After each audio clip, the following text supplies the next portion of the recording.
âme a soif de toi, mon cœur a faim de toi, mon ami.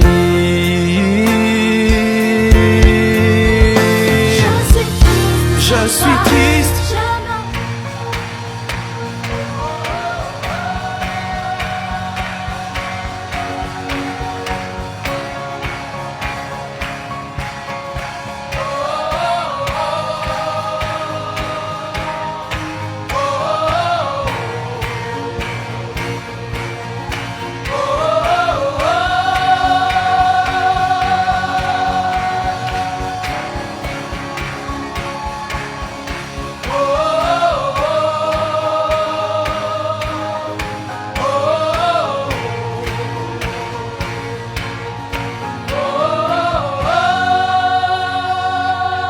Bénis ta parole, bénis ton peuple.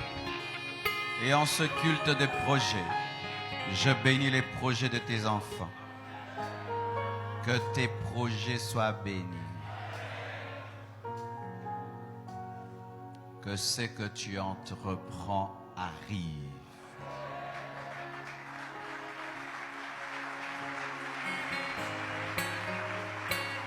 Que Dieu ouvre les portes.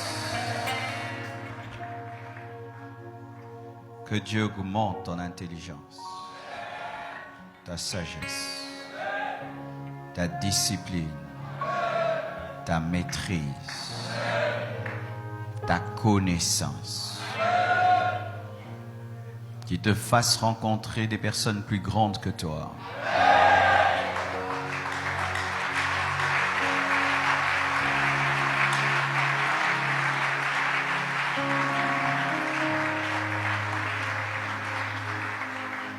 Qu'il te donne les secrets du succès, les secrets de la victoire, les secrets du bonheur. Qu'il devienne ton ami, celui à qui il ne cache rien, celui à qui il révèle le futur dans le présent.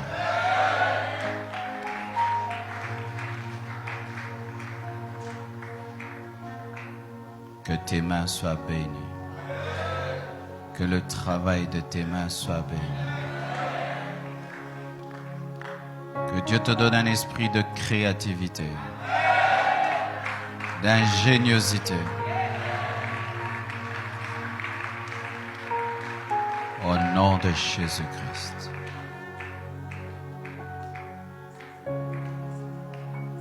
Franchis tes frontières et tes limites. Arrive là où tu n'es jamais arrivé. Arrive à faire ce que tu n'as jamais pu faire.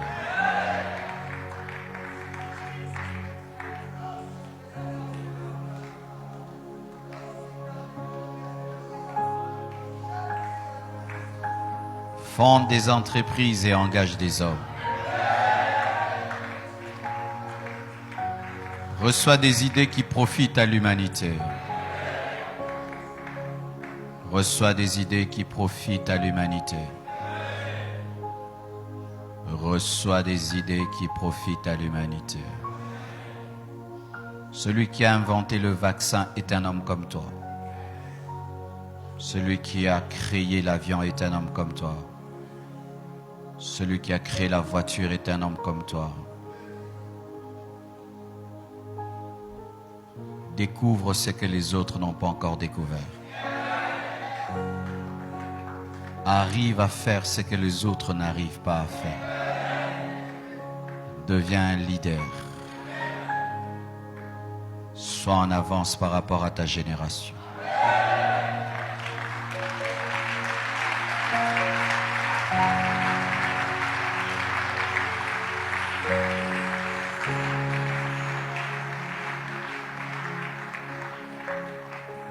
Arrive à être concentré quand tout le monde est distrait.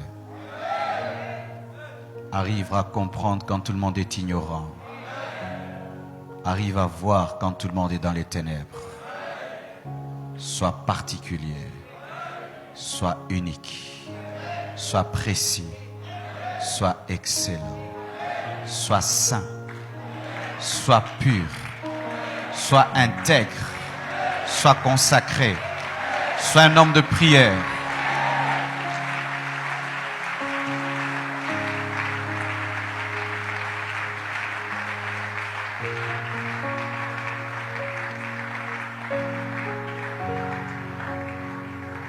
Laisse des traces sur la terre pour la gloire de Dieu.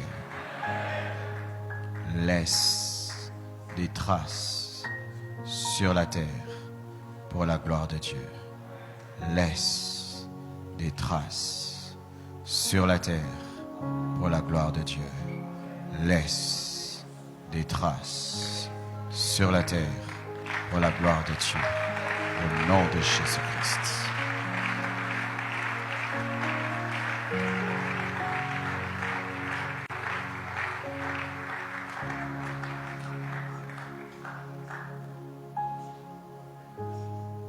J'annonce une nouvelle saison dans ta vie. Un nouveau temps. Un shift. Un mouvement. La vitesse. L'accélération. Le développement. Dans la crainte de Dieu. Au nom de Jésus-Christ de Nazareth.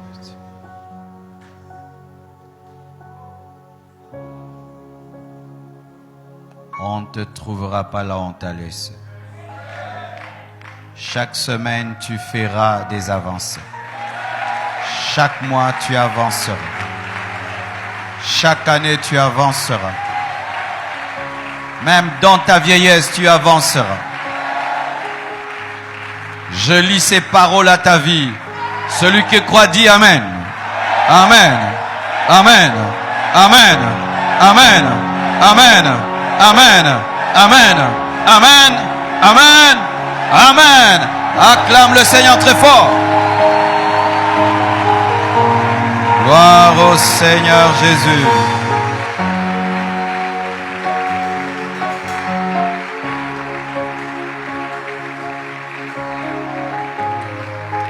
Amen. Que Dieu vous bénisse abondamment. Asseyez-vous s'il vous plaît. Nous sommes dans notre culte des projets. Et dans le culte des projets, c'est un culte d'équilibre. Nous sommes une église, nous prêchons l'amour, la sainteté, la puissance et l'équilibre. Et à ce culte de projet, nous prêchons sur l'équilibre. Et ma joie, c'est que Dieu est en train de m'exaucer. Je vois dans cette église beaucoup d'amour. Quand quelqu'un tombe malade, c'est tout le monde qui en fait son affaire. Quand quelqu'un a un problème, c'est tout le monde qui se bat. Et je bénis Dieu aussi. La puissance de Dieu se manifeste. Des vrais miracles ont lieu, pas des fabriqués. On a eu jeudi 3 témoignages. Une femme qui a été guérie d'un cancer des intestins. Un couple qui, après 10 ans de mariage, a eu un enfant. Une sœur qui était dans l'occultisme et qui en est sortie. Et 2 membres de sa famille qui étaient dans la folie, qui ont été guéris. Des vrais miracles. Et la sanctification. Nous voyons des personnes qui étaient dans le péché, qui abandonnent le péché. Même des homosexuels qui abandonnent l'homosexualité. Des lesbiennes, des sorcières qui changent et qui servent Dieu. Et côté équilibre, parce que je ne veux pas être extrémiste.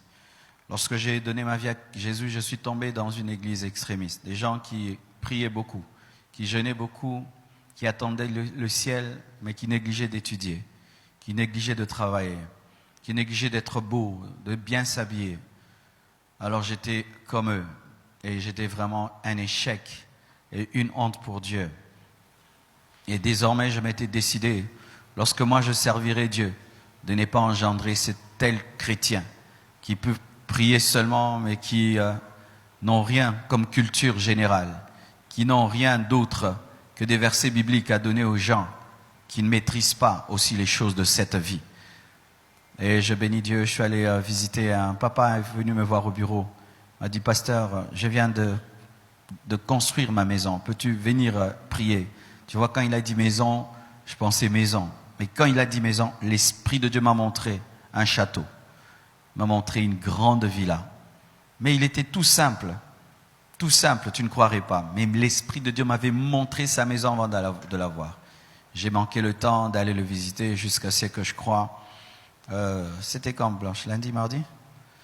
Mardi, hein? Mardi? On a même oublié. Donc je crois mardi ou lundi, je ne sais plus. On est allé quand même visiter sa maison. Et j'ai trouvé ce frère de l'église, sur base des enseignements qui sont donnés ici, qui a construit un château. Tu croirais que c'est une maison qui est sortie de Dubaï, qui est tombée à Kinshasa. Et c'est que j'aime. Il est simple, il est humble. Et j'ai toujours prié que Dieu me donne d'engendrer des hommes riches, humbles, fidèles à leurs femmes, fidèles à Dieu, craignant Dieu, et qui disent, ce n'est pas mon intelligence, mais c'est Dieu qui l'a fait. Et il m'a même fait visiter sa chambre. Et dans sa chambre, j'ai trouvé la Bible et j'ai trouvé mon livre, 500 paroles de sagesse. Et il m'a récité ce qui était dans mon livre. Et j'ai compris que je ne perds pas mon temps. Et quand j'entends et je vois que certains au milieu de vous sont devenus des millionnaires, parce que dans cette église, il y a des millionnaires, mes frères. Mais personne ne le sait. Ils sont assis calmement, simplement. Et c'était ça encore ma prière. Je ne veux pas être le pasteur des riches orgueilleux, des riches qui dérangent les gens. Je veux être le pasteur des riches humbles et simples, qui sont des millionnaires et des milliardaires, mais qui sont des humains, des enfants de Dieu, dans l'humilité, dans la simplicité. Et que cela vous arrive. Car le Seigneur m'a dit que j'engendrerai des puissants et avec eux, je prendrai le monde pour sa gloire. Des personnes qui seront capables elles-mêmes d'organiser des croisades d'évangélisation sans contribution de l'église. C'est-à-dire, ils louent le stade, les instruments, les chaises, les hôtels et tout. Tu prêches et tu rentres. Que ça t'arrive au nom de Jésus-Christ de Nazareth. Je suis un fou qui rêve debout. Mes frères et sœurs, les musulmans font cela. Je ne suis pas en train de dire une chose nouvelle. Un musulman peut construire à lui-même toute une mosquée, tout seul, pour Allah. Et vous pensez qu'un chrétien ne peut pas organiser tout seul une croisade? Cela t'arrivera. Dieu te bénira. Dieu t'ouvrira les portes. Amen. Gloire au Seigneur.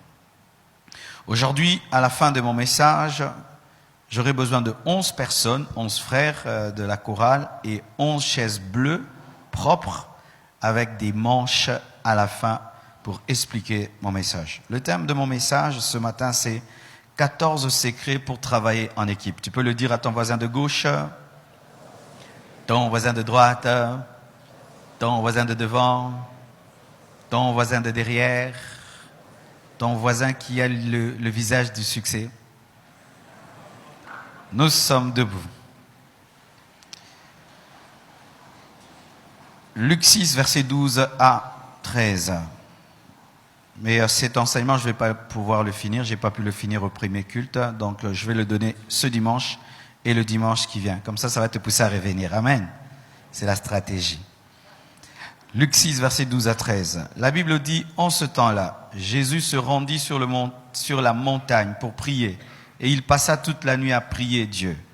Quand le jour parut, il appela ses disciples et il en choisit 12 auxquels il donna le nom d'apôtres. Que Dieu bénisse sa parole. Asseyez-vous, s'il vous plaît. Comment travailler en équipe? 14 secrets pour travailler en équipe. Nous voyons déjà Jésus-Christ, le Fils de Dieu, qui pouvait venir seul sur la terre, travailler seul et dire « je n'ai besoin de personne parce qu'il est le Tout-Puissant ». Prendre toute une nuit en train de prier sur une montagne afin de choisir 12 disciples, apôtres, pleins de défauts. Et parmi eux, il y a un Judas qui doit le vendre.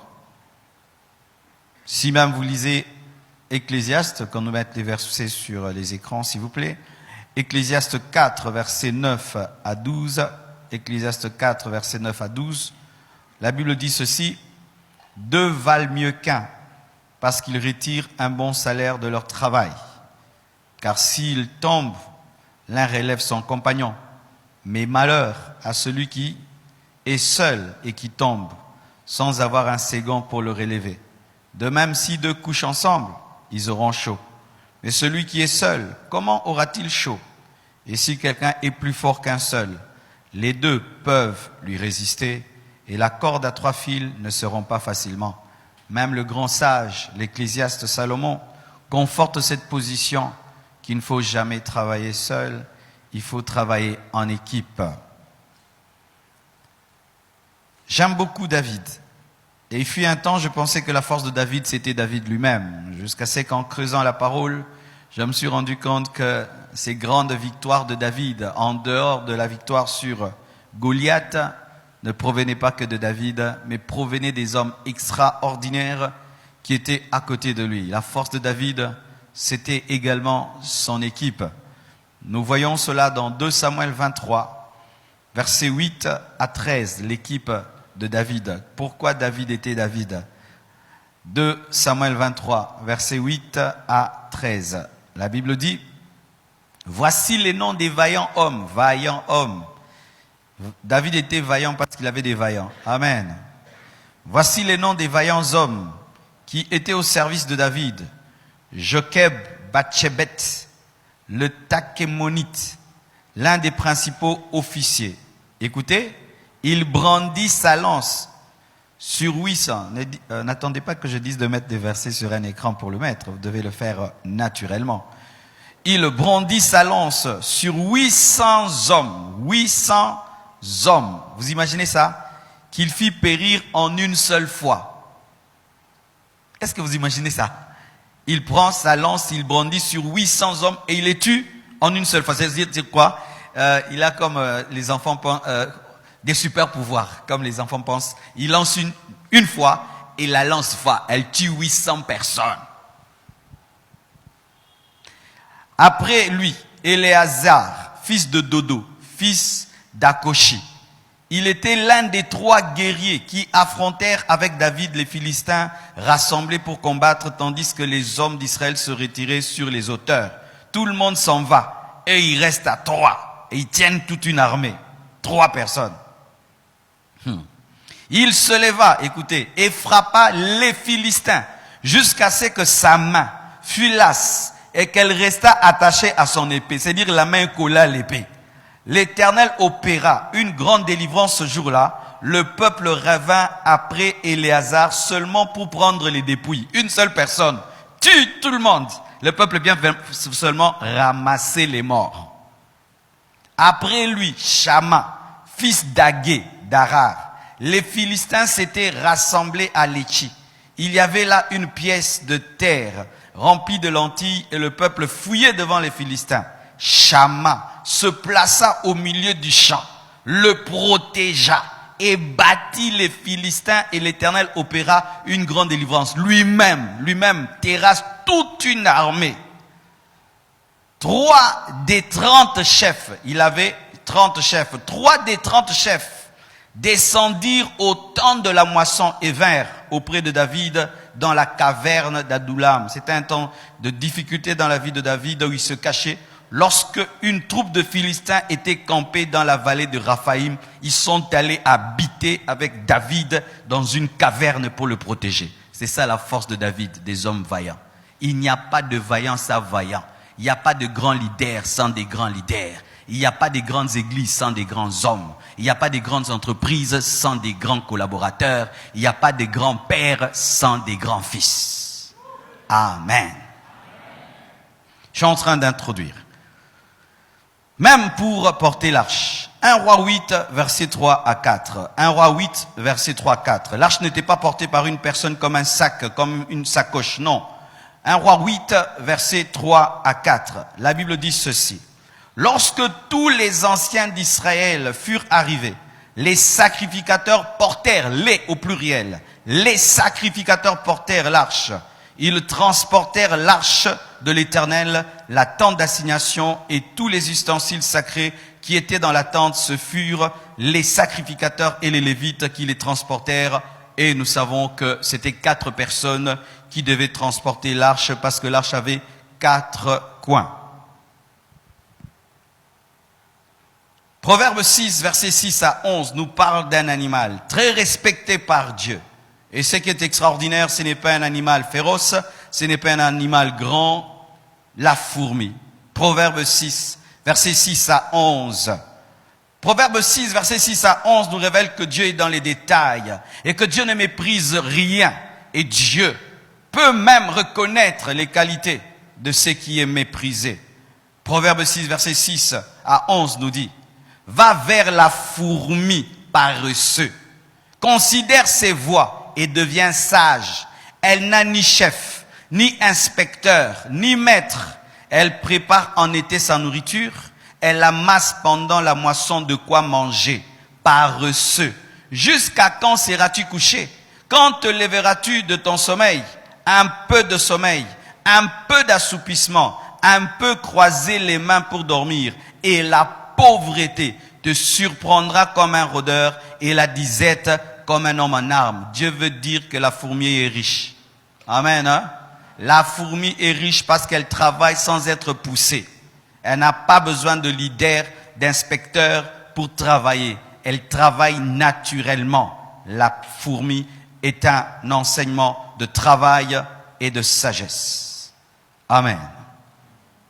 Nous voyons même dans l'église primitive, dans Acte 1, verset 14, la Bible dit dans Acte 1, 14, tous d'un commun accord, persévérer dans la prière avec les femmes et Marie, mère de Jésus, et avec les frères de Jésus. Même l'église, mes frères, l'église primitive, et même l'église est le produit d'un travail en équipe, tous d'un commun accord.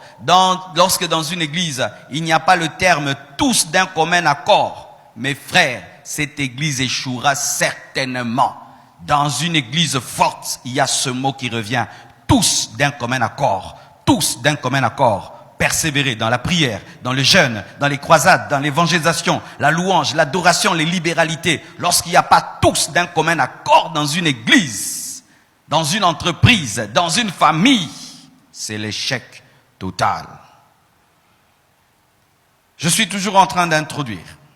Exode 17, versets 8 à 13, nous montre encore l'importance de travailler en équipe. Exode 17, 8 à 13, la Bible dit: Amalek vint contre Israël à Réphidim. Alors Moïse dit à Josué: choisis-nous des hommes, sors et combat Amalek. Demain, moi, Moïse, je me tiendrai sur le sommet de la colline, la verge de Dieu dans la main. Josué fit ce que lui avait dit Moïse pour combattre Amalek. C'est-à-dire que Josué, lui, va à la guerre, mais Moïse ne va pas à la guerre.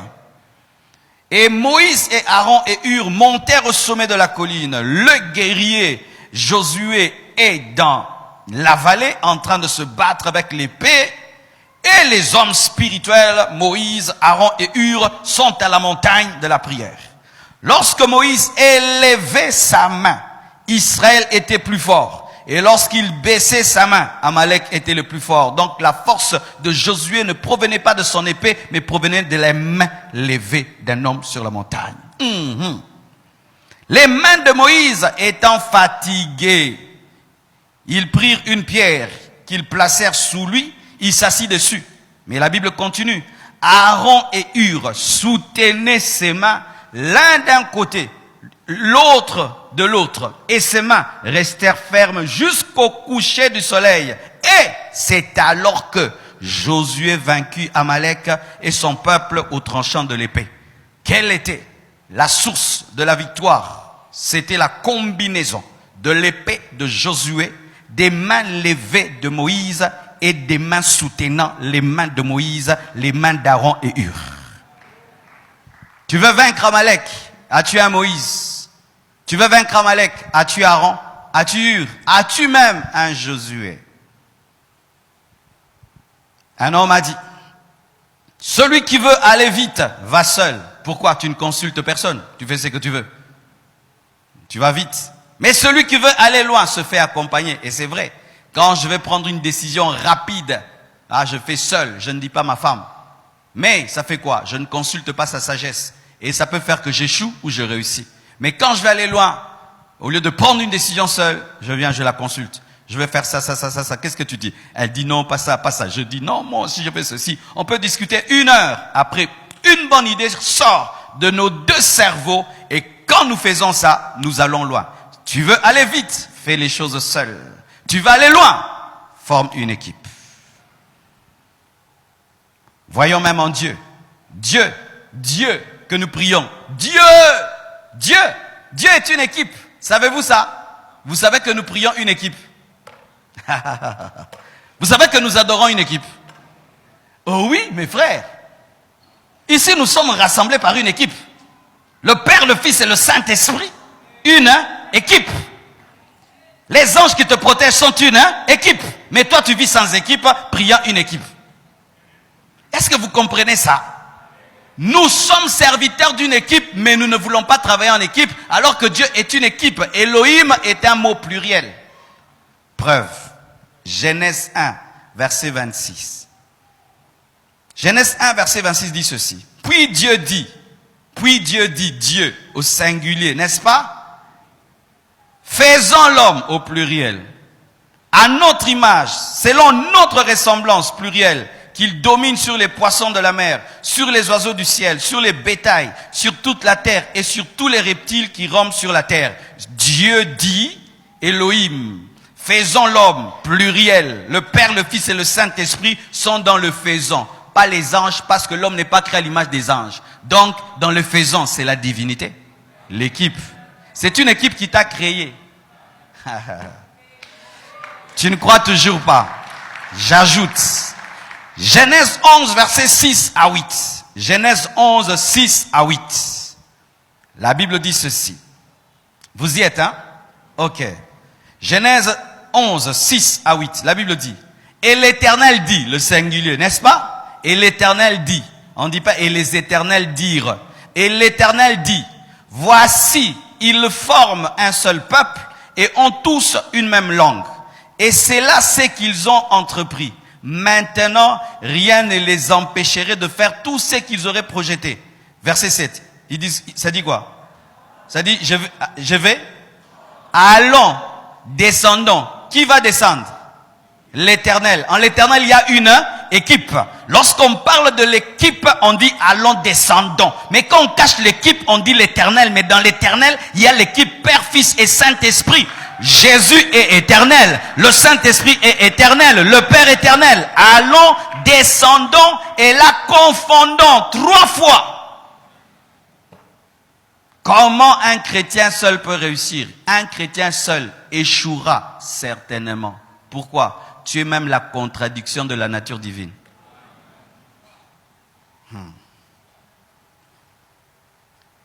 Voici 14 secrets.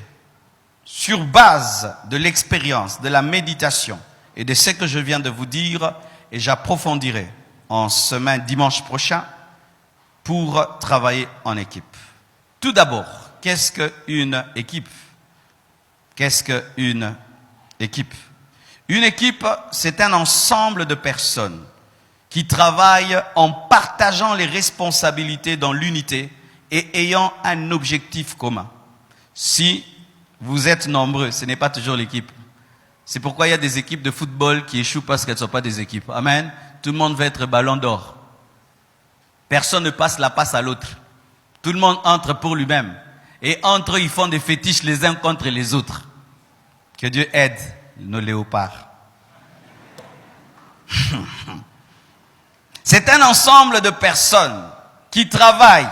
Pour qui équipe il faut travailler? Des gens qui font rien, ce n'est pas l'équipe. Amen. Vous êtes à 40, vous vous retrouvez, vous faites rien. C'est pas l'équipe. Dans l'équipe, on fait quelque chose. Si votre équipe ne fait rien, c'est pas l'équipe. C'est une association de malfaiteurs. C'est un ensemble de personnes qui travaillent et partagent les responsabilités. Dans une équipe, jamais un seul porte tout le poids. Non. Dans une équipe, il y a le partage des responsabilités. Le numéro 9, il attaque. Le numéro 5, il est défenseur. Le 6, il est médiateur. Le ministre, lui, gère ceci. Le président gère cela. Le pasteur gère ceci. Le diacre gère cela. Il faut qu'il y ait partage des responsabilités. Mais lorsque tout est concentré sur une personne, ce n'est pas une équipe. Aussi, pour qu'on parle d'une équipe, il faut qu'il y ait unité.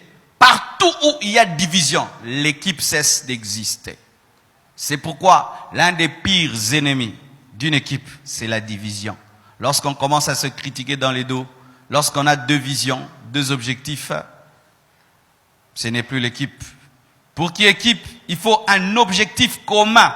Pas chacun a un plan derrière l'autre. Un plan dans le plan. Une vision dans la vision. On pense que tu es là pour ça, mais tu as une autre vision. C'est ça, Judas. On pense que Judas est là pour Jésus. Il est là pour les âmes. Non, il est là pour son argent. Il est là pour l'argent. On prêche, on gagne les âmes, mais lui, il pense l'argent. Division. Lorsque tu bâtis une entreprise, parce que nous sommes en train de parler des projets, tu ne dois pas seulement te concentrer sur les compétences des personnes qui veulent travailler avec toi, mais sur leur capacité d'oublier leur vision pour entrer dans ta vision. Sinon, il n'y a pas d'équipe. Voici le premier secret pour travailler en équipe. 1. Il faut bien sélectionner son équipe, bien choisir. Des fois, les chrétiens ont un problème. Quand il veut faire une affaire, il se comporte comme s'il veut faire un groupe de prière. Alors tu dois choisir déjà dès le départ. Ce que tu fais là, c'est pour gagner l'argent ou c'est un groupe de prière? Si c'est un groupe de prière, tu prends tout le monde doit aller au ciel. Mais si c'est une entreprise pour gagner l'argent, tu dois choisir qui doit entrer. Et tu dois aussi chasser les gens. Les problèmes des chrétiens, ils ne chassent personne de leurs entreprises. Pourquoi? Ils ont l'esprit de l'église. Tu établis un comptable, rien n'avance dans ta boutique, mais tu le gardes. Pourquoi? Tu es en train de faire quoi? Une église. Tu établis un marketeur, mais jamais ton entreprise n'est connue, mais tu le gardes. Qu'est-ce que tu fais? Tu fais une boutique ou bien tu es en train de faire une église.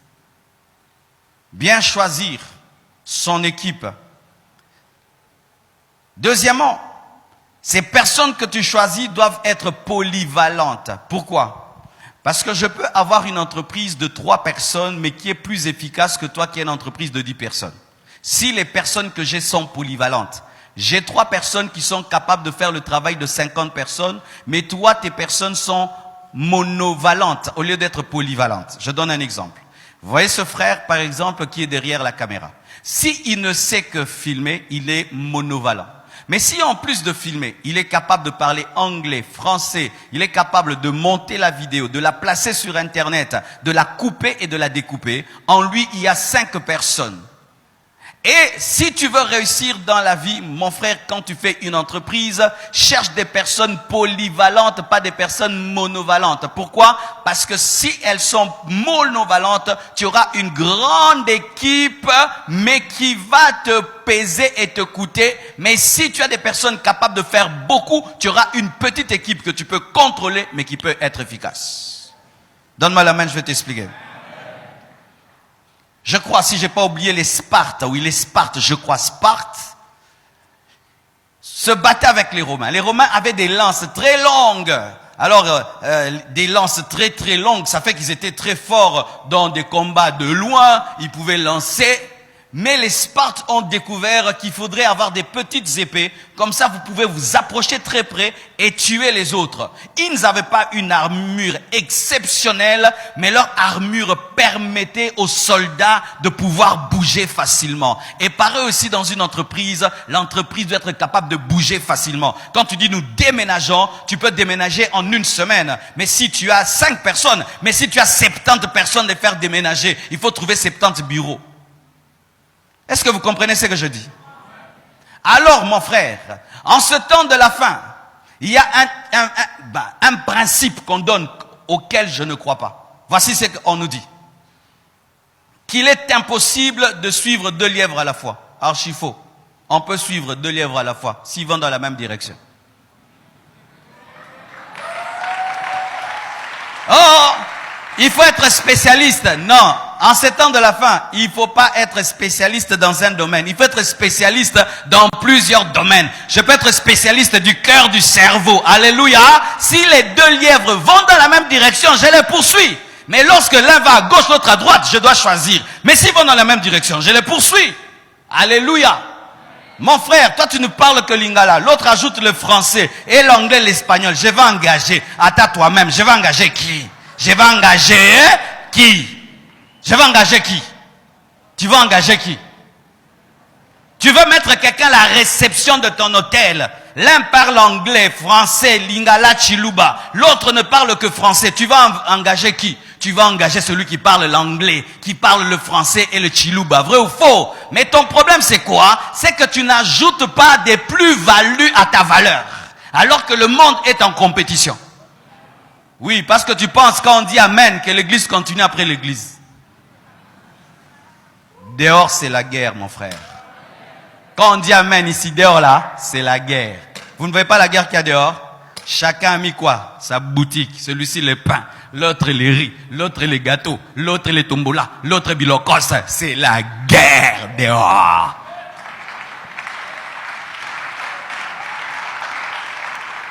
Mais il y a des gens qui pensent que la vie de l'église continue dehors aussi.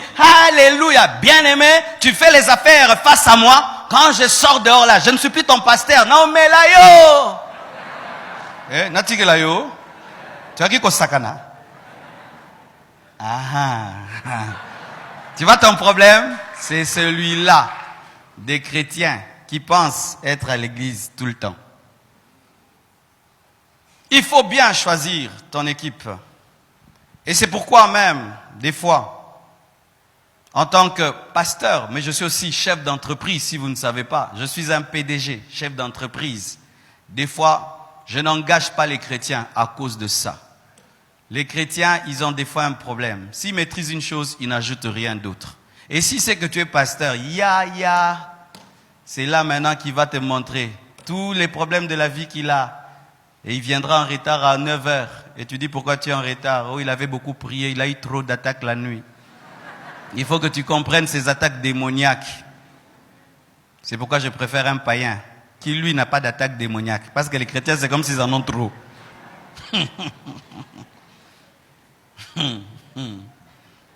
Alléluia. Troisième, il ne faut pas empiéter sur le travail que tu donnes aux autres. Si tu travailles en équipe, choisis bien ton équipe, choisis des personnes polyvalentes, mais n'empiète pas sur le travail que tu donnes à l'autre. Tu dis que je suis secrétaire, mais laisse-moi faire mon secrétariat. Toi, tu es le PDG et puis tu deviens secrétaire. Comme là, c'est pas moi qui ai réglé le son, c'est pas moi qui ai placé cette chaire, j'ai pas placé ces baffles.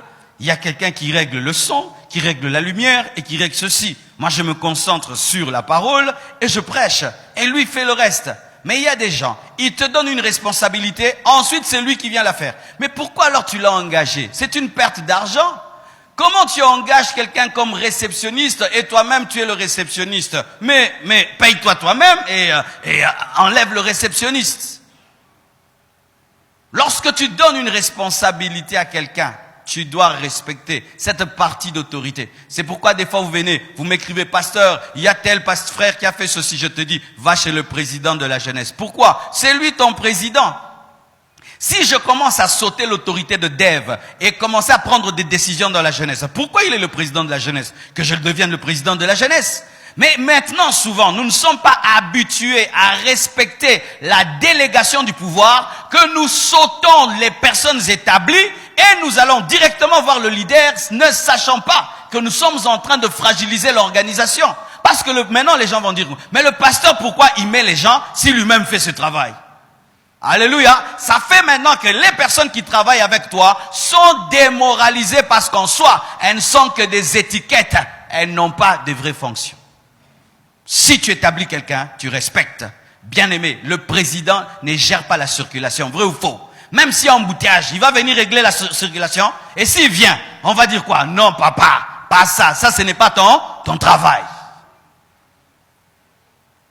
Donne-moi la main que j'avance.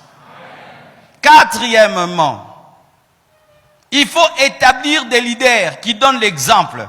Pas des leaders qui ont des titres. Parce qu'il y a une différence entre travailler et avoir des titres. La seule similitude entre le travail et le titre, c'est T.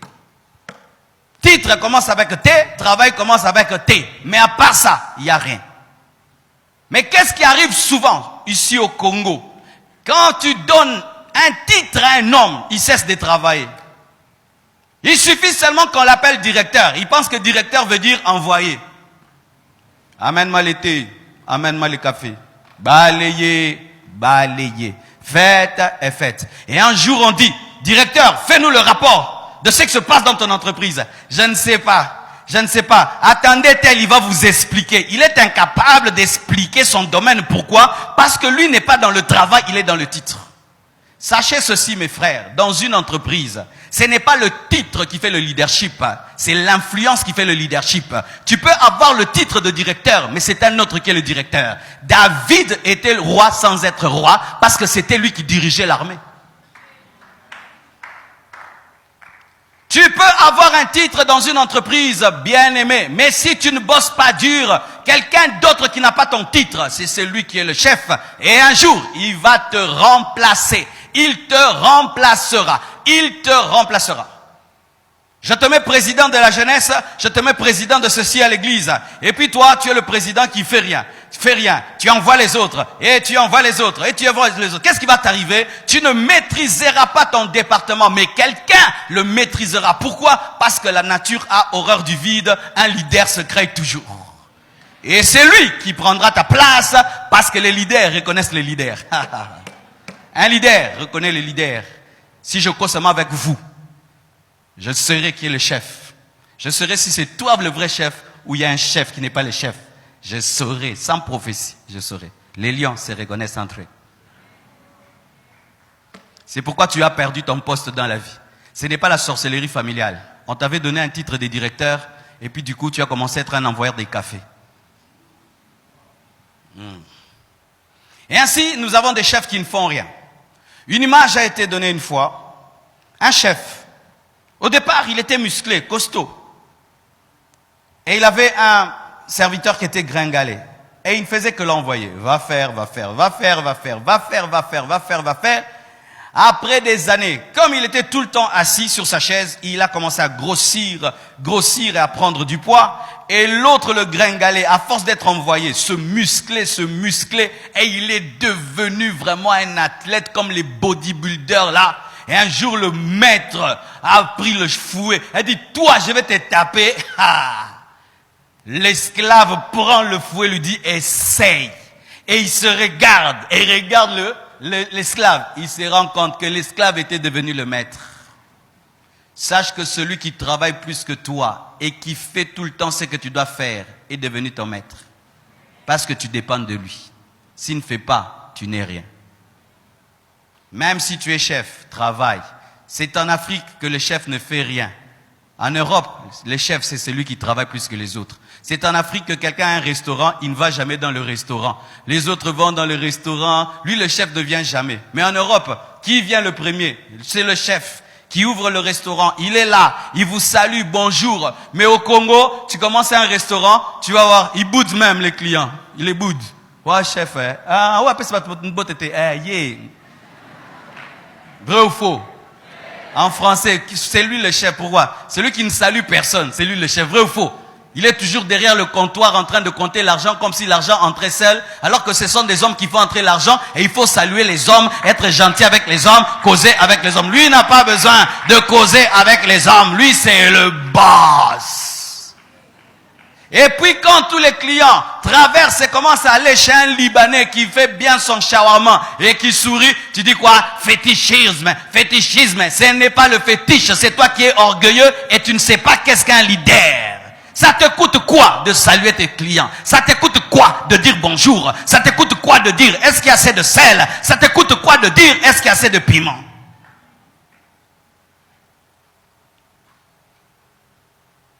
Alléluia. Établir des leaders qui donnent l'exemple par le travail, pas par le titre. Et être toi-même qui est le chef, impliqué autant que les autres. Mes frères, dans cette église, personne ne travaille plus que moi. Personne ne travaille plus que moi. Personne ne travaille plus que moi. Le jour où je vieillirai, peut-être, mais tant que je suis jeune comme je suis comme ça, personne ne travaille plus que moi. Hier, j'ai béni un mariage. Et puis, je suis venu ici à l'Agapé. À 3 heures du matin, j'étais réveillé. J'ai prêché au premier culte. Je prêche au deuxième. Je vais prêcher au troisième. Je vais faire des réunions. Personne ne va travailler plus que moi. C'est le principe des rois. Vous voyez les rois d'aujourd'hui, tu vas voir un vieillard, c'est lui qui dirige un pays. Mais les rois de ces temps-là, tu devais être le plus fort de tous, vrai ou faux? Chaque fois, des défis, je vais taper le roi, je vais te taper. Et le roi devait tout le temps taper les gens pour rester roi. Pas les rois d'aujourd'hui. Bien-aimé, si on t'enlevait le titre de chef et de PDG, es-tu le chef? Si on t'enlevait ce titre-là que tu as, ce titre-là qui te protège, cette responsabilité, cette chaise qui te protège, est-ce que c'est toi le vrai chef ou il n'y a pas déjà un autre chef qui fait mieux que toi et qui travaille plus que toi? Sache que s'il y en a déjà un, tu es déjà en voie de disparition. Quand David paraît, même dans le secret de la brousse, Saoul, tu n'es plus. Ce n'est qu'une question de temps. Est-ce que vous comprenez les choses que je dis, hein? Ok. Aussi, tu dois connaître le potentiel des membres de ton équipe et les maximiser. Une chose est d'avoir une équipe, une chose est de maximiser et de connaître le potentiel. Des fois dans nos équipes, nous échouons. Pourquoi? Tu prends Lionel Messi, tu en fais un gardien. Tu vois? Vous allez échouer, vous allez vous tabasser Messi. Mais ce n'est pas sa place. Lui, donnez-lui le numéro 9 ou le numéro 10, il mettra des buts. Ou vous prenez un gardien, vous en faites un tireur. Vous allez échouer. Pourquoi? Parce que vous ne connaissez pas le potentiel. Tu dois connaître le potentiel des autres. Certains ont le don de discuter les prix. Laisse-les discuter les prix. Toi, choisis. Laisse les cacolaires cacola. Alléluia. Moi, par exemple, j'ai un don. Je sais choisir les choses. Si tu me dis, Pasteur Marcelouche, va dans ce magasin, choisis la plus belle chose. Je peux rater, mais très difficilement. J'aurai 9 sur 10. Mais si tu me dis, Pasteur Marcelo, va discuter les prix, tu vas pleurer. Alors, mon équipe, voici comment j'ai fait. Moi, j'ai choisi Blanche Cacola. Si moi, j'ai choisi, j'ai disparu. Et puis j'ai dit, Blanche. Elle, quand elle va arriver, elle va prendre les prix. Elle divise en deux. Pendant qu'elle fait ça, moi j'ai mal au cœur, j'ai pitié. Trop de compassion. J'ai dit non. Et puis elle divise en deux. Et puis en trois. Et puis elle achète. Et puis elle te ramène l'argent. Et puis tu commences à regarder le vendeur avec pitié. Mais tu le regardes bien, il est heureux. Ah, nous aurons yé mon repé. À doubler qui en fait 4. Mais comme ce n'est pas mon domaine, je n'entre pas. J'entre que dans mon domaine. Parce que si tu es un gardien de but, tu deviens numéro 9. Quand on va centrer, pour que tu donnes un coup de tête au sauter, hein? Pourquoi? Tu as déjà le réflexe de dire, oh, yamba. Et si tu es numéro 9, on fait de toi un gardien de but. On tire, au lieu que tu attrapes le ballon, tu commences à dribbler. Tu dribbles, un gardien qui dribble. On t'arrache et puis on marque. Tu as une entreprise. Est-ce que tu sais détecter les talents et les potentiels? Certains ne savent pas écrire, mais ils savent parler. Des fois, tu chasses quelqu'un parce qu'il ne sait pas écrire. Mais dans la vie, ce n'est pas seulement écrire qui donne le succès. Certains doivent parler. Certains, s'ils te parlent, tu vas acheter. D'autres, s'ils écrivent, tu vas signer le contrat. Utilise chacun selon son domaine. Alléluia.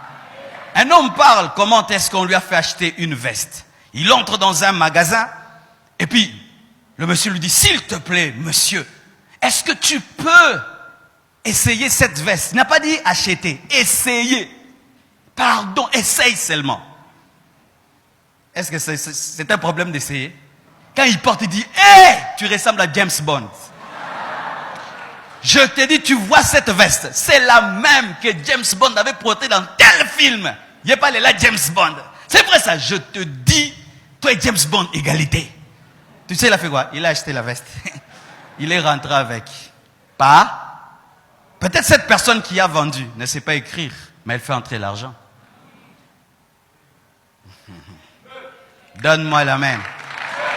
C'est pourquoi, moi, je suis contre la manière dont des fois on recrute les gens maintenant dans le monde actuel, où tout le monde doit savoir écrire, tout le monde doit savoir taper à la machine. Non, la vie est diversifiée. Il y a des gens qui sont forts en informatique, mais d'autres ils savent parler, l'autre il sait parler, l'autre il sait pas écrire.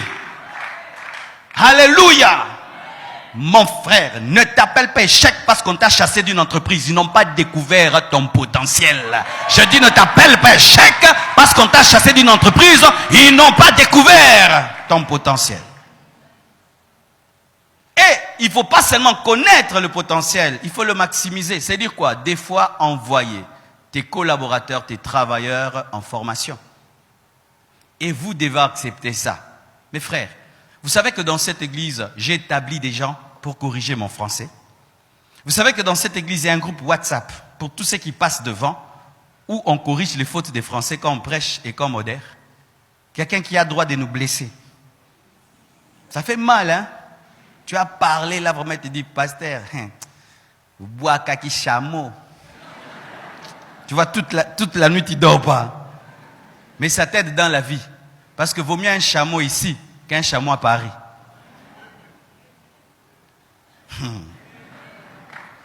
Et par exemple, moi j'avais l'habitude de dire loquace. Il y a des gens loquaces. Et puis le frère me dit, non papa, on ne dit pas loquace, on dit loquace. La loquacité. Ah, j'ai refusé, j'ai discuté. Parce que tellement quand tu es habitué à commettre une faute de français, tu penses que la faute est devenue le français. Alors je suis allé même sur internet, j'ai cherché, c'était loquace. Et souvent je disais 81 ans, 80 ans. Cet homme a 80 ans. Ah! Puis Patrick qui a grandi à Belgique, me suit. Il est très poli. On corrige les gens poliment. Hein? Parce que déjà commettre une faute de français, ça fait mal. Maintenant si tu ajoutes l'impolitesse, ça blesse encore. Et puis Patrick me suit, il me dit, non papa, tu dis souvent 80 ans, mais on dit 80 ans. Et j'avais souvent l'habitude de confondre Nigérian et Nigérien. Parce qu'il y a le Niger et il y a le Nigeria.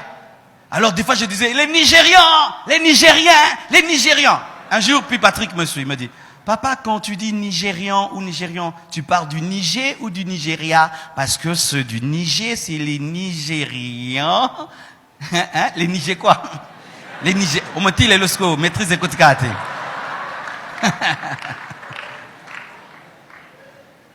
As-tu cette capacité-là quand tu corriges? Toi, non. Si quelqu'un te corrige, ennemi. Bien aimé, celui qui te corrige te donne la vitesse. Il te donne la vitesse. Je te dis, il te donne la vitesse, il te donne la vitesse, il te donne la vitesse, il te donne la vitesse. Il te donne la vitesse.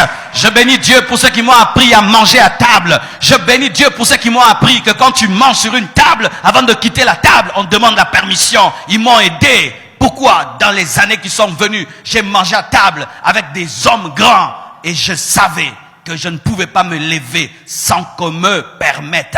Mais toi, tu quittes les tables qu'on ne quitte pas sans permission. Oui,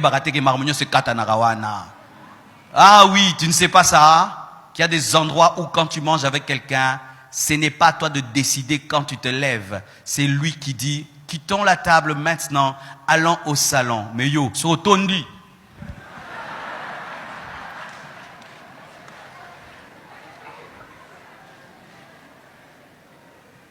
Et puis quand on te dit ça, tu dis c'est pas ta faute, c'est la faute des parents.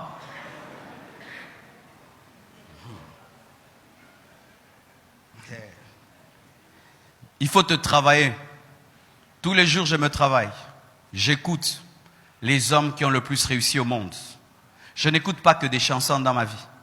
J'écoute tous les hommes qui ont réussi dans ce monde. Audio. J'écoute tous les hommes qui ont réussi dans le monde. Je les écoute parce que personne sur cette terre n'échoue, ne réussit au hasard. Tous ceux qui réussissent dans le monde, je les écoute. Même quand les gens disent que ce sont des magiciens, je les écoute. Parce que quelqu'un, tu dis, il est magicien. Il travaille de 0h à 12h. C'est la magie, ça aussi. Hein? Ça aussi, c'est la magie. Il s'enferme dans un bureau. Il écrit, il froisse, il recommence. Et puis, il te fait un avion. Et puis, tu dis, c'est la magie.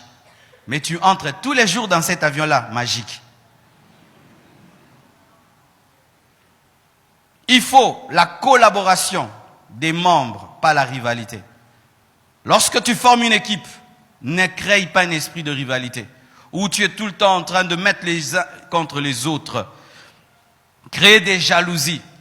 Une équipe qui se transforme en lieu de rivalité perd sa performance. Mais au contraire, crée un esprit de collaboration. Celui qui vient critiquer les autres, dit ce qu'il t'a dit devant tout le monde. Comme ça, il apprend à ne plus critiquer les autres. Et j'aimerais vous dire ceci. Frère, quand tu entres dans une équipe qui a fait 10 ans, cette équipe a déjà son expérience et on t'attrapera facilement si c'est toi qui amènes la zizanie et la rivalité. Ils sont là peut-être, ils ont 10 ans. Ils s'aiment, jamais il y a de problème. Et toi, tu es un nouveau choriste. Le jour que tu entres, 2 mois après, on entend des choses. Sans prophétie, c'est toi le problème. Pourquoi? Avant toi, il y avait la paix. Tu viens dans une entreprise, on n'entendait jamais le mot vol. Jamais. On entendait le mot perte. À peine tu es entré, 2 semaines après, on découvre qu'il y a des vols. Sans prophétie, c'est toi le voleur. C'est pourquoi, lorsque on vous engage, lorsque vous entrez dans de nouvelles entreprises, faites attention, il y a des pièges. Vous connaissez le piège? Ce sont les habitudes qui vous ont précédé. Toutes les habitudes qui te précèdent vont te révéler. Parce que toute modification proviendra de toi. Est-ce que vous comprenez ce que je dis? Alléluia. Il faut savoir créer un esprit de collaboration et pas de rivalité. 8e, il faut la communication.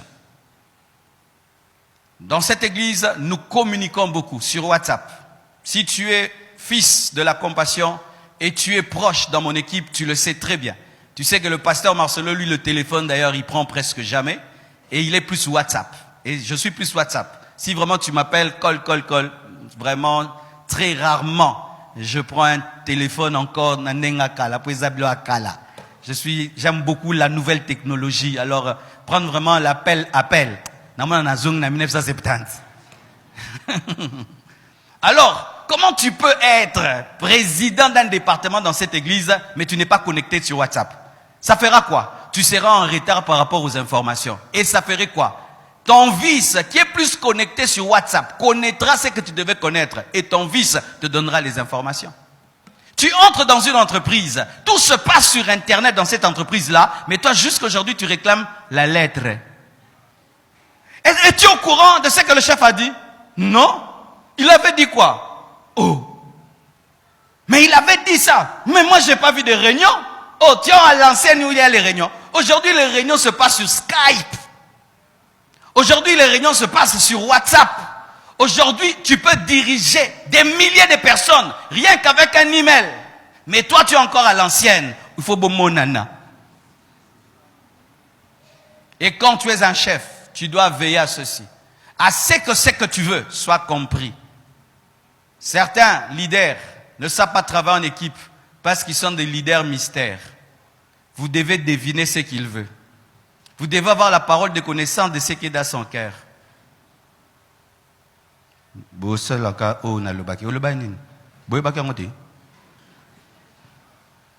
Leader mystère. On ne connaît jamais ce qu'il veut. Il se plaît à toujours cacher ce qu'il veut. Et toujours dire, ce n'est pas ce que j'aime. Mais qu'est-ce que tu aimes? Il ne dit jamais ce qu'il aime. Soyez toujours précis. Vous voyez, quand je suis arrivé, j'ai dit aux frères, j'ai besoin de 11 chaises, n'est-ce pas? Est-ce que j'ai dit 8 chaises? J'ai dit 11 chaises. Et j'ai dit quoi? 11 chaises bleues. Vous savez pourquoi bleu? Parce que on va les mettre ici, et ici c'est bleu. Et comme c'est la télé, il faut la concordance. Et en plus, j'ai précisé avec manche. Vous savez pourquoi? Parce que ce que je vais demander est dangereux. Ainsi, j'ai communiqué précisément en fonction de ce que je veux. Et si vous avez prévu des chaises avec sans manche, il faut changer. Il faut manche. Rien ne se fait au hasard dans cette église. Même quand tu vois la moquette bleue, c'est seulement la concordance. Amen. Même quand tu vois les fils là, qui est bleu, c'est parce que le tapis est bleu, et si c'est rouge, ça fait bizarre et sale. Même quand tu vois ces fleurs qui sont là, c'est parce que sous là, il y a un fil bleu, pour cacher les fils bleus. C'est pourquoi il y a ces fleurs. Si tu vois ces fleurs-ci, c'est pour cacher mes chaussures. Parce que certains, quand je prêche, ils regardent trop mes chaussures. Stratégie, tout ça. Et quand tu vois le globe là, on met là, c'est pour vous dire qu'on a une vision internationale. Et quand on voit la compassion à grand, c'est pour vous dire que nous ne travaillons pas pour l'argent, mais nous travaillons par amour. Et quand tu vois là-bas CREFM, c'est que nous voulons être un centre de réveil, d'évangélisation, de formation et de mission. Et si nous écrivons amour, sainteté, puissance, équilibre, c'est que quand tu viens dans cette église, tu connais le message de cette église. Et si en bas, tu vois F, YouTube, call, pour te révéler que nous sommes une église connectée sur Internet, rien au hasard. Et si tu vois on écrit Jésus-Christ est le même, pour que dans cette église, la star ne soit que Jésus, pas le pasteur Marcelo. Il n'y a pas de hasard. Et si même on écrit culte de projet et on dessine une maison, c'est parce qu'on est en construction. Rien ne se fait au hasard. Tout ce que je fais, communication. Mais toi, tu es un leader mystère. Tu parles en parabole même aux disciples. Alléluia. Et il faut une vision claire, un objectif clair. Écoute des visions. Qu'est-ce que tu fais? Moi, j'ouvre une boutique avec des réparateurs des motos et aussi un hôpital. Donc, tu veux mettre un hôpital à côté d'un garage et tu veux vendre les boudins au Sénégal. Quelle est ta vision? Tu as une vision bizarre, un monstre. On ne sait même pas où tu vas. Que comptes-tu faire dans la vie? Dans 2 ans, je serai milliardaire. Ce n'est pas une vision. Comment vas-tu y arriver? C'est ça la vision. J'irai en Canaan, oui, mais quel est le chemin? Il faut une vision claire. Une vision que tu peux expliquer même à un enfant. Et il connaît ta vision. Tu vas à Western Union, tu comprends la vision. Vrai ou faux? Ils sont là pour le transfert d'argent. C'est tout, non? Tu envoies, tu reçois. Point barre. Qu'est-ce que tu fais au Western Union? C'est quoi? Transfert d'argent. Est-ce que là-bas on voyage? Non. Mais toi, tu as une vision. On ne sait pas si c'est une agence de voyage ou transfert d'argent ou on ne sait pas. Comment tu réussiras? Parce que tu es en train de poursuivre des choses qui se mélangent. Certains même, vous voulez vous lancer dans des business, mais que vous n'avez pas bien étudié. Mon frère, avant de lancer une chose, tu dois l'étudier. C'est pourquoi il y a toujours les temps d'essai. Amen, hein? Les temps d'essai. Je ne peux pas prendre mes 10 000 $, je mets dans une affaire que je n'ai pas essayé. Je vais prendre 500 $, je teste l'affaire, et quand ça marche, je mets 10 000 $. Mais vous pouvez prendre 10 000 $, tu la mets dans une affaire que tu n'as jamais faite. Ndeko. À moins que Dieu t'ait parlé. Mais si Dieu ne t'a pas parlé, c'est un manque de sagesse. Il faut créer une bonne ambiance dans ton équipe. J'aimais une fois, on a montré Barack Obama. Il est venu au travail, il a trouvé ses collaborateurs très fatigués et tout, il n'y avait pas la pêche. Il a dit, mais vous avez faim, qu'est-ce qu'il y a comme ça? Et Barack Obama a pris ses gardes du corps, il a dit, on va à McDo. Il est allé à McDo lui-même. Il entre là, il trouve la file de McDo et il attend. Vous imaginez Barack Obama en train d'attendre à la file. Yokong sur quotidien. Tout le monde la baraque. On dit mais passe devant. Non, il reste. Et puis il commande les hamburgers et il rentre. Il donne à ses travailleurs des hamburgers et il mange. Quel niveau de travail? Est-ce que ça c'est encore un hamburger? Un hamburger présidentiel. Mais certains chefs, tu arrives au travail, tu trouves les travailleurs en train de rire, ils parlent, ils sont dans la joie. Donc toi, il ne faut pas qu'on rie. Rire empêche de travailler. Alors que si les gens travaillent dans la joie, ils travaillent davantage. Au lieu de te critiquer, ils sont en train de rire. Mais toi, tu crées une atmosphère de la prison. Pourquoi? Tu as l'esprit de 1970. Un chef qui fait trembler. Quand il vient. Hier, nous sommes arrivés, on a trouvé l'agapé des ouvriers. Et on avait préparé quoi? Des sucrés, du pain, du beurre dedans et la charcuterie. Et puis, je suis arrivé. C'était l'heure de manger. Moi aussi, je devais manger avec eux. Et je me suis rendu compte qu'il n'y avait pas de plateau. Et les protocolaires étaient très mal à l'aise.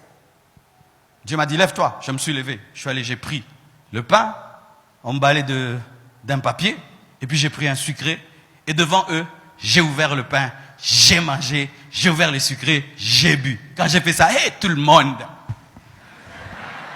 J'ai vu qu'ils ont pris deux. Pourquoi? J'ai changé là l'ambiance. Si le pasteur prend ce sucré, ce pain, et alors moi, tout le monde a pris, tout le monde a mangé.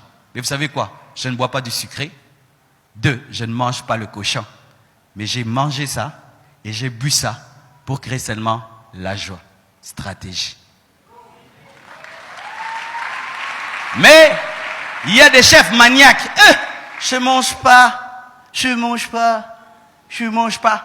Rien que pour ton petit ventre, hein, tu vas décourager 1000 personnes qui t'aident dans la vision, qui sont prêts à donner de leur vie pour ta vision. Tu ne peux pas pendant un temps oublier ton régime alimentaire, rien que pour faire plaisir aux gens. C'est pourquoi un leader doit pas être maniaque. Maniaque. En français. C'est pourquoi un leader doit pas être capricieux, comme si tout va les tuer, plein de microbes partout. Non! C'est pourquoi on voit même un président, il va dans un village, il boit l'eau. Il boit l'eau du robinet de ce village. Et les villageois se sentent bien. L'intelligence. Donne-moi la main. Le temps est contre moi là. Je suis déjà au rouge. Que je continue ou que j'arrête? C'est du 3e clip. Vous avez entendu, hein? Ils ont dit que je continue. Ok. 11e. Il faut passer à l'action et ne pas passer le temps à réfléchir. Certaines équipes sont des équipes de philosophes. Ils sont toujours là.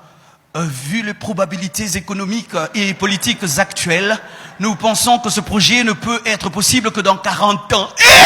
Ndeko, non, Koufa. Donne-moi, moi je vais t'expliquer.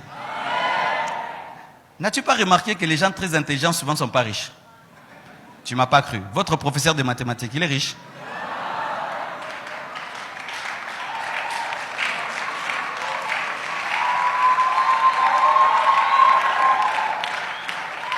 Votre professeur de philosophie, il est riche. Mais il est intelligent.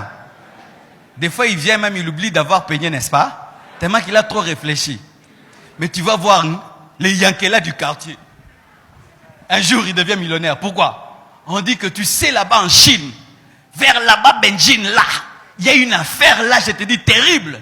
Si tu y vas le premier, tu seras riche. Il dit, c'est vrai. Il faut combien? Non, $2000. 2000, ok. Il va chercher son ami. Prête-moi 2000. Je vais faire une affaire quand je reviens. Je te rends 4000. Il m'a dit, mais est-ce que tu parles chinois? Est-ce que tu parles chinois? Je vais apprendre. Mais le prof de philosophie, il y a une affaire en Beijing qui marche très bien. Mais je ne parle pas chinois. Mais comment je faire pour la communication?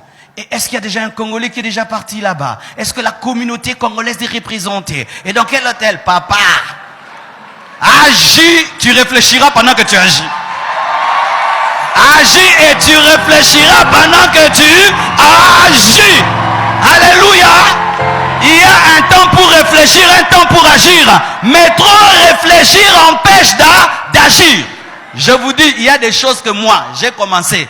C'est seulement en pleine action que j'ai commencé à réfléchir. Oui, je vais vous donner un secret. Ça, c'est le Kanangomé, Boyebara. Quand j'ai commencé l'église, au début, je donnais des thèmes, des séminaires, je ne sais même pas ce que je vais dire. Oui. J'écris vraiment. Thème, l'idolâtrie dans l'église. Je sens que ça, je peux prêcher 2 jours. Mais j'ai dit 8 jours. Tout le monde raconte. Venez, Marcelo va faire un séminaire de 8 jours sur l'idolâtrie dans l'église de réveil. Mais moi-même, je n'ai que 2 prédications. Vous savez ce qui m'est arrivé? Je prêche le premier jour. 2e jour, quand il n'y a plus, je pleure, Dieu donne. J'ajoute. Et puis j'ai fini. Et puis les gens disent, quelle connaissance. Mais aujourd'hui, je peux te prêcher pendant 1 année sur l'idolâtrie dans l'église de réveil. J'ai commencé par agir. Ton problème, c'est que tu es trop philosophique. Trop de philosophie. Philosophie et philosophie rend pauvre. Il y a une maman qui vendait des beignets à côté de là où étudiaient mes enfants. Ces beignets étaient tellement extraordinaires que chaque matin, son beignet était à ma table. Comment il arrivait là? elle avait une manière de préparer le beignet. Et je suis sûr qu'elle n'a pas appris ça à l'école. Mais ceux qui apprennent la pâtisserie ne vendent même pas un tel beignet. Pourquoi? Ils attendent tout un truc grand comme ça, bien décoré, pour vendre les beignets. Mais elle, Nzungu, Mafuta et Koki. Mais elle paye la maison, elle nourrit les enfants. Tu vois ton problème? Tu as un projet de 10 000 $, mais c'est quoi? C'est trop petit pour un homme comme toi. Toi, il faut déjà commencer à 100 000, n'est-ce pas? Alors que les 100 000 est caché dans les 10 000 $.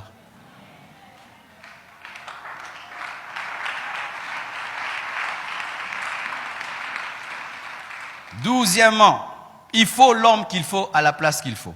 C'est pourquoi ne faites pas des entreprises familiales avec des émotions. Aujourd'hui, le Congo est en train de se détruire. Pourquoi? L'esprit de famille. Quelqu'un qui doit être à la porte, il se retrouve directeur. Celui qui doit être directeur se retrouve ceci. Pourquoi? Nous mettons des émotions.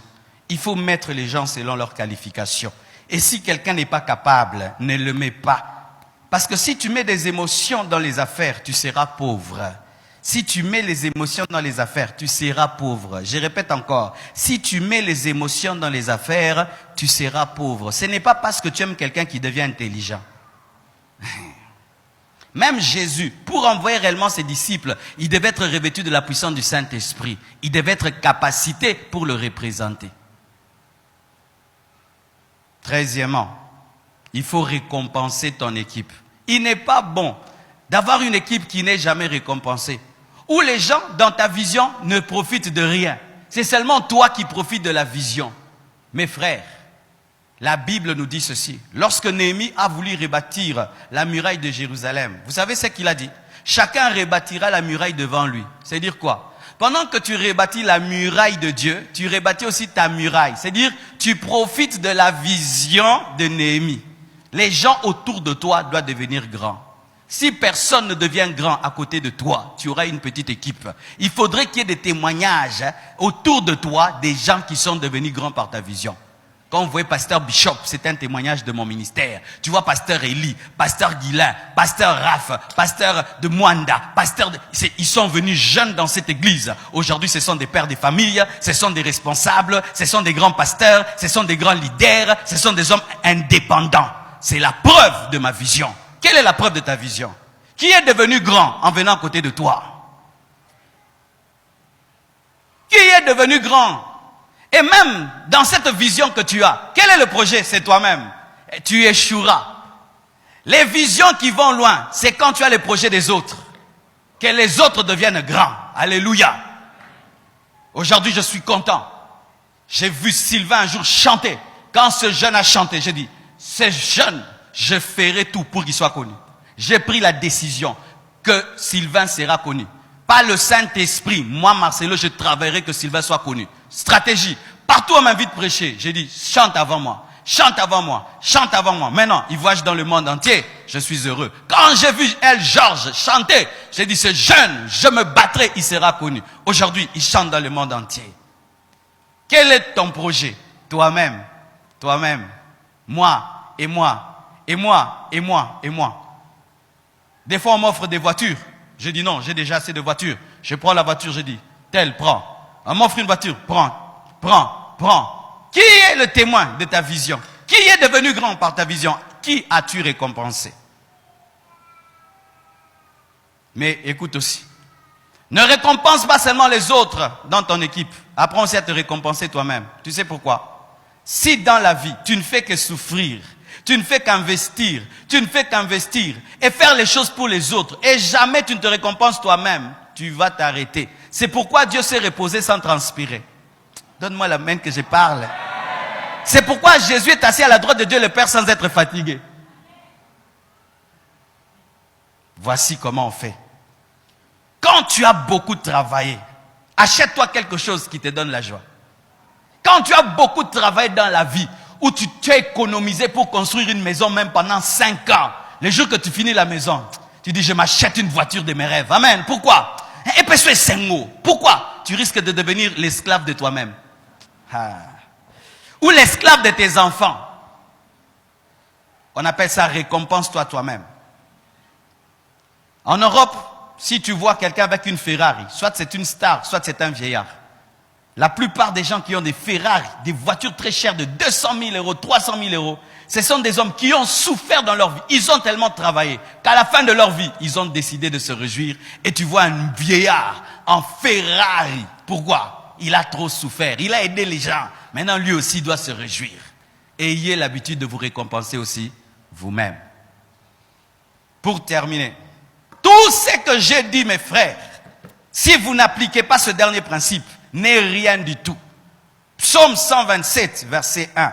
La Bible dit ceci. Psaume 127, verset 1. Cantique des degrés de Salomon. Si l'Éternel bâtit la maison, ceux qui la bâtissent travaillent en vain.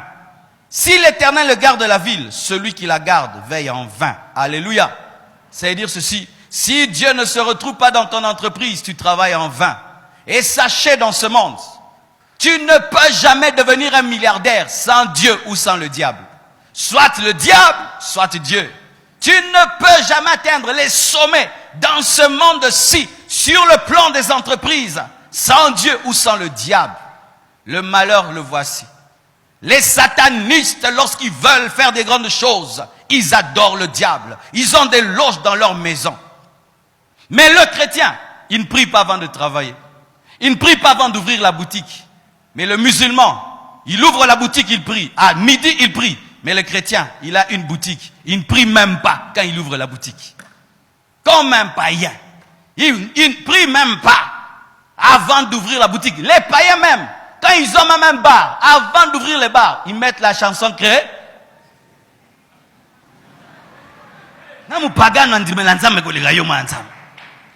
Les païens, même quand ils ont des bars, la première chanson, ce n'est jamais une chanson du monde. Ils glorifient Dieu. Après, ils mettent le diable.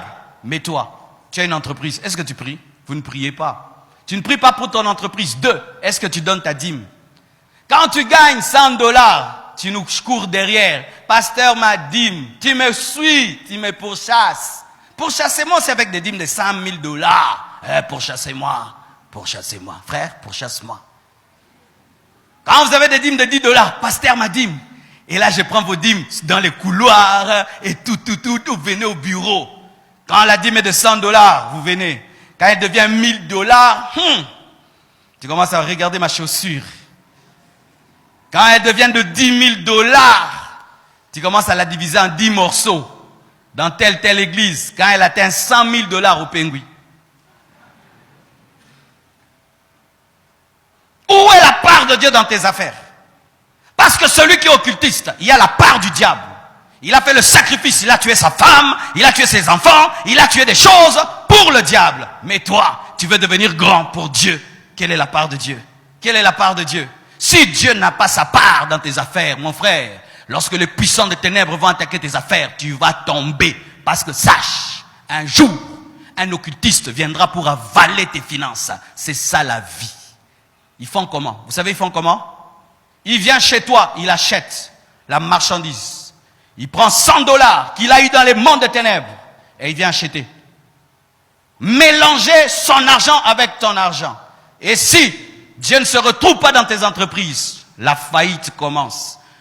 Vous priez que Dieu vous bénisse et quand il vous bénit, vous êtes ingrat en matière d'offrande et en matière de dîmes. Et vous êtes étonné de monter, de devenir des pauvres, d'écouter la parole et d'être toujours pauvre.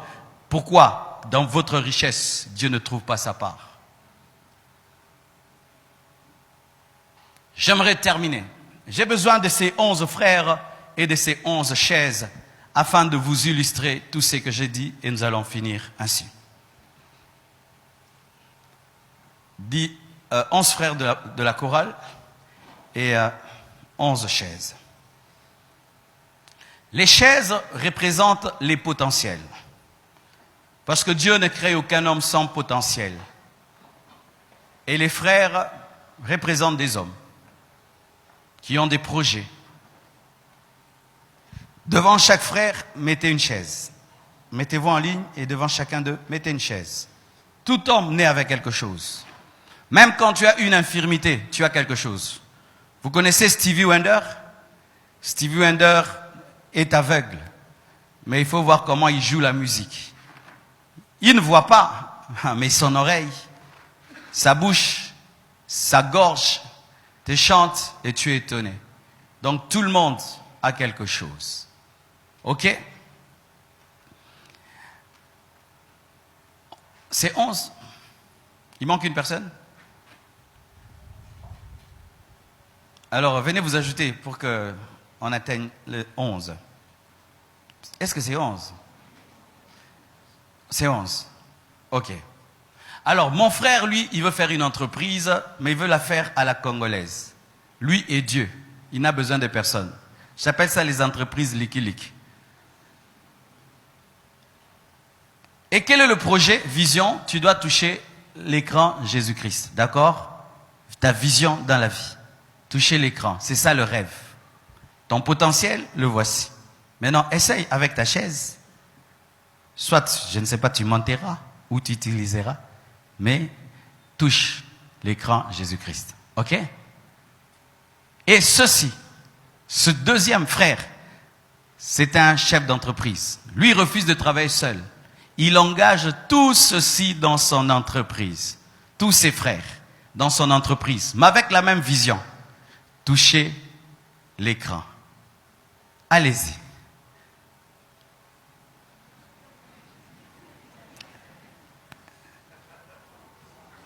Non, n'ajoute pas. Seulement le potentiel. Là, tu as volé le potentiel. Utilisez ces chaises pour atteindre Jésus-Christ. Toi, chacun n'a qu'une seule chaise. N'est-ce pas? Et toi, tu es le chef. Tu es le leader de tout cela. Mais tu dois atteindre cette chaise. Vous allez voir s'ils sont intelligents. Je vais me tenir là.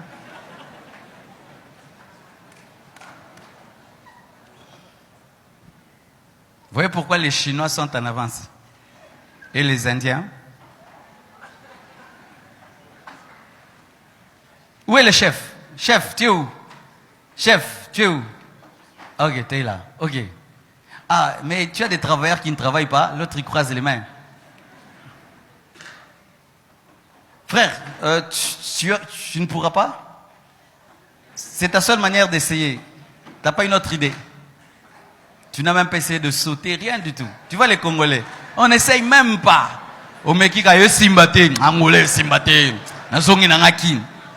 En français, tu essayes seulement, tu dis en Angola, ça ne tient pas, je rentre à Kin. Voyons voir. Mais il y a une chaise là aussi qui chôme. Vous laissez chômer des potentiels. Vous voyez.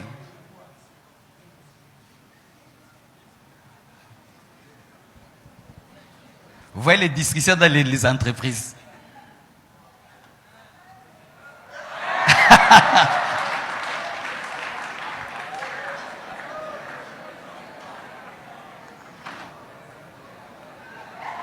Tu vois, il faut l'humilité, se soutenir. Et ils ont choisi qui? Le plus long. Acclamons le Seigneur. Si le Congo vous faites ça, vous aurez des grandes entreprises comme les Indiens. Vous aurez des grandes entreprises comme les Chinois. Vous aurez des grandes entreprises comme les Américains. Si les Congolais vous faites ça, vous aurez des grandes entreprises comme les autres. Parce que c'est ce qu'ils font. C'est ce qu'ils font. Le leader, ce n'est pas celui qui a touché. Il a amené l'intelligence. Et il a fait la combinaison du potentiel des autres. Et il a choisi le plus long de tous. Et quand il a eu la victoire est devenue la victoire de toute l'équipe. Ainsi, il n'a pas travaillé que pour lui-même. Il a travaillé pour tout le monde. Et ils ont fait des réunions. Ils ont communiqué. Ils se sont mis ensemble. Ils ont été unis. Et ils ont réussi.